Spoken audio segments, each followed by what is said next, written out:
Kashmir series का आज हमारा डे है 7। So welcome back to my YouTube channel Navneet Kaur. आज का हमारा प्लान है कि आज हम जाएंगे सोनमार्ग, जो कि 2 आवर्स की ड्राइव दूर है फ्रॉम श्रीनगर। तो सुबह अर्ली मॉर्निंग हमने अपनी जर्नी स्टार्ट करी और हमारा आइडिया था कि हम नियरली 11 साढ़े 11 तक हम सोनमार्ग पहुंच जाएं। सोनमार्ग में बहुत ही खूबसूरत जगह है। जैसे सोनमार्ग से थोड़ा सा आई गेस 1 आवर दूर पे है जोजिला पास, और सोनमार्ग में ही विशानसर लेक है, गंगाबल है, कृष्णासर लेक है, गदसर लेक है। पर ये सारी चीज़ें जितनी भी लेक्स हैं, इन लेक्स को देखने के लिए हमें करनी पड़ती है वहाँ पे ट्रैकिंग।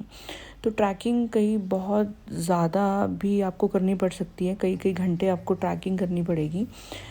इसीलिए मैंने डिसाइड किया कि हम जाएंगे थजीवास ग्लेशियर, क्योंकि थजीवास ग्लेशियर अगर आप मेन सोनमार्ग में पहुंच जाओ तो वहाँ से सिर्फ 3 किलोमीटर्स की दूरी पे है, जो कि हम सारे इजीली कर सकते थे। हमारे साथ हमारी फैमिली थी, इसलिए आई डिसाइडेड कि हम सोनमार्ग जाके थजीवास ग्लेशियर देखेंगे। वहाँ पे एक लेक है बहुत ही सुंदर, जिसके चारों तरफ आपको बर्फ़ के पहाड़ दिखेंगे, तो वो बहुत ही सुंदर व्यू है। यहाँ से मुझे लोगों के घर दिखाई दे रहे थे, जो कि बहुत ही सुंदर लग रहा था। रोड्स भी बहुत खूबसूरत, सामने पहाड़, और ये पूरा व्यू सोनमार्ग जाते हुए बहुत ही सुंदर है। अब धीरे धीरे थोड़े बर्फ़ के पहाड़ आने शुरू हो गए, थोड़ी थोड़ी स्नो पड़ी होनी शुरू हो गई, और हमारा वेलकम हो गया टू सोनमार्ग। सो फाइनली हम सोनमार्ग में एंटर करके 2-2.5 घंटे लगे हमें यहाँ तक पहुँचने में। और यहाँ से जो नज़ारा था वो और भी ज़्यादा खूबसूरत होता जा रहा था। तो फिर हम सोनमार्ग एंटर करने के बाद हमने डिसाइड किया कि जहाँ पे सारी पब्लिक रुकी हुई थी हम वहाँ नहीं रुके, हम अपनी पार्किंग के लिए हम इस जगह पर आए।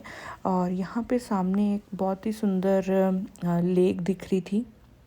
लेक नहीं कह सकते, थोड़ा पानी आ रहा था ऊपर से, और ये बड़ा सुंदर लग रहा था। मेरा मन था कि हम वहाँ नीचे जाके थोड़ी फ़ोटोज़ क्लिक कराएं, पर हम नहीं गए क्योंकि ठंड बहुत ज़्यादा थी। मम्मा पापा ने तो ऊपर ही फ़ोटोज़ खिंचानी शुरू कर दी। अब ये जो आपको व्यू दिख रहा है, यहाँ से थजीवास के लिए जाया जा सकता है, पर असेसिबल नहीं था उस टाइम पे। अगर पोनी राइड भी हो रही थी तो वो काफ़ी आगे तक नहीं लेके जा रहे थे, आपको पीछे उतार दे रहे थे कि ये बोल के कि हम आपको थजीवास ही लेके जाएंगे। तो इसलिए हम रास्ते में कहीं और रुक गए। ये यहाँ से व्यू बहुत सुंदर था। पीछे बहुत सुंदर लेक थी, और चारों तरफ जो व्यू था वो बहुत ज़्यादा खूबसूरत था। तो हमने अपनी कार नीचे उतारी और यहाँ पे हमने कुछ फ़ोटोज़ ली, और ये दूर तक जो इसका नज़ारा था वो बहुत ही ज़्यादा प्रिटी था। इसके पीछे थजीवास था, पर वहाँ पे आपको ट्रैक करना पड़ता, पर इतना ज़्यादा मुश्किल था कि हम नहीं गए। आई गेस फाइन, अगर आगे कभी हमारा प्लान बने तो definitely I will like to go there. तो आशु भी मेरे देखा देखी कुछ फ़ोटोज़ कराने लग गया। ये जो व्यू पॉइंट हमने ढूंढा, यहाँ पे बहुत ज़्यादा पब्लिक नहीं थी, तो यहाँ पे फ़ोटोज़ खिंचाने में और भी ज़्यादा मज़ा था। आशु की फ़ोटोज़ क्लिक करने के बाद अब बारी थी मेरी और गुरजोत की। तो यहाँ पे वीडियोस बहुत ही ज़्यादा खूबसूरत लग रही थी। मैंने ये सेम वीडियो अपने इंस्टाग्राम पे भी डाली हुई है। इस जगह पे ठंड बहुत ज़्यादा थी, कोल्ड वेव्स बहुत ही ज़्यादा स्ट्रॉन्ग थे, क्योंकि ये जो पानी है और यहाँ से जो विंड है वो ऑलरेडी बहुत ज़्यादा ठंडी हवा लग रही थी हमें। ये मैंने अपनी कार के साथ यहाँ का पूरा व्यू पॉइंट लिया, बहुत ही खूबसूरत जगह। और अब बारी थी कि अब कार को ऊपर लेके आना था। पहले मुझे लग रहा था कि पता नहीं ऊपर आएगी कि नहीं, but I was wrong. Car 4x4 है, वो ईज़िली कहीं भी चढ़ सकती है। तो हमारे देखा देखी में और भी कार्स नीचे आई, बट उनको वापस जाने में बड़ी मुश्किल आई, पर लकीली हम बहुत आराम से यहाँ से निकल गए। और फिर अब हम जा रहे हैं सोनमार्ग की एक दूसरी लोकेशन देखने के लिए। ये लोकेशन भी रास्ते पे थी, और यहाँ का व्यू पिछले व्यू से भी ज़्यादा खूबसूरत था। यहाँ पे आके मुझे ऐसा लग रहा था कि किसी हम पिक्चर की शूटिंग के लिए आए हैं, और इतनी सुंदर जगह, स्पीचलेस। कश्मीर में आप कहीं भी जाएं, हर एक रास्ता, हर एक जगह का अपना व्यू है, अपनी सुंदरता है। ये जगह मुझे और भी ज़्यादा खूबसूरत लगी। यहाँ पे जो ऊपर से पानी आ रहा था, और पर यहाँ पे ठंड भी बहुत ज़्यादा थी। फिर ये आशु यहाँ आते ही फ़ोटोज़ खिंचाना शुरू कर दिया इसने, पता नहीं कहाँ से इतनी दूर ये ऊपर चढ़ गया, और मेरे को कहता मेरी यहाँ से वीडियो बना दे बड़ी सुंदर। यहाँ पे वीडियोस बनाते टाइम मेरे को ऐसी फीलिंग आ रही थी कि जैसे हमारी कोई पिक्चर की शूटिंग चल रही है। व्यू आई कांट डिस्क्राइब, बहुत ही खूबसूरत और इतनी अच्छी तरीके से हम यहाँ पे इसलिए वॉक कर पा रहे थे क्योंकि जो शूज़ थे हमने ऑलरेडी पहले से बनवा रखे थे कि हमें स्नो में चलना है, और मैंने उसको ध्यान में रखते हुए स्पेशली इस तरह के शूज़ डिज़ाइन करवाए और बनवाए।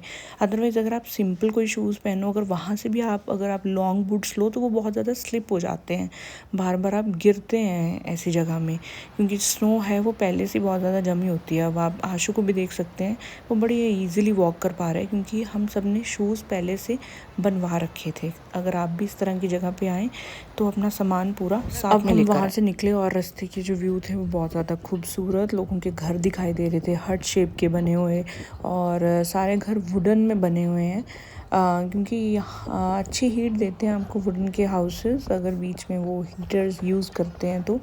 और रास्ते का व्यू बहुत ही खूबसूरत, जैसे कि मैं बार बार बोल रही हूँ क्योंकि खूबसूरती इतनी ज़्यादा है यहाँ पे। अब हम कुछ रेस्टोरेंट्स ढूंढ रहे थे कि जहाँ पे हमें अच्छा कुछ फूड मिल जाए। सो रास्ते में जाते हुए एक हमें रेस्टोरेंट मिला, ये उसका बैक साइड का व्यू पॉइंट है। यहाँ पे प्रॉपर बहुत सुंदर लग रहा था, और हमने यहाँ पे मैगी ऑर्डर करी और हमने टी पी, बहुत ही अच्छा था। मैं नाम भूल गई इस रेस्टोरेंट का, पर यहाँ का पिछला व्यू और इसके साथ मैगी खाने का जो नज़ारा था that is very ultimate. Finally हम दोबारा श्रीनगर पहुँच गए, और ये जो व्यू है दिस इज़ डल लेक।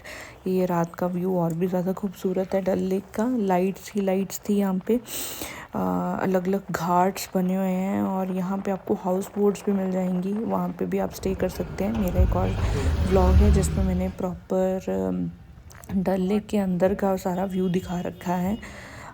सो इसके बाद आप उस व्लॉग को भी ज़रूर देखना, मैंने वहाँ पे फ्लोटिंग मार्केट भी दिखा रखी है डल लेक की।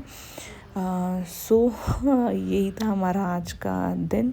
आज का दिन बड़ा अच्छा रहा, सोनमार्ग में बिताया और लास्ट में हम वापस श्रीनगर आ गए। सो बाय बाय।